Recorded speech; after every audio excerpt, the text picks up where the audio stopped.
The term Moor started to become interchangeable with the term black because it was basically the same thing. But when the slave trade started, they tried to objectify black people, Moorish people. So they would use the term interchangeably and they would just switch on to calling people black.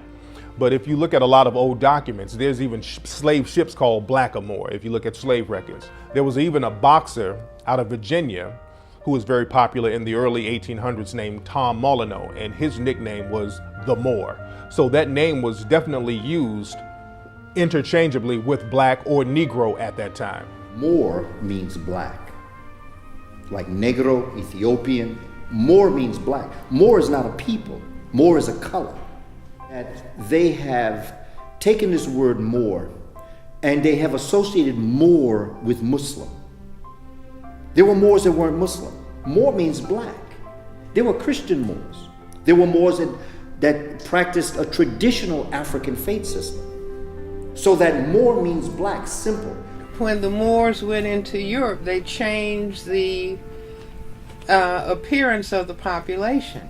Do you see? So you have Italians, Spaniards being darker than the Scandinavians. A Scandinavian person told me that they never considered the Italians or Jewish people to be white.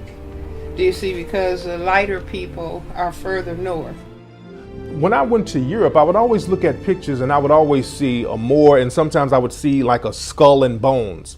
And many of the Moors would have a skull and bones flag. That's what pirates are known for. There were many Moorish pirates. There was even a Barbary War where the U.S. was fighting Moorish pirates up in North Africa and the Barbary Coast. And there's even a secret organization called the Skull and Bones. And we know that Masonry comes from Moorish science. So there's always a connection there with the Moors.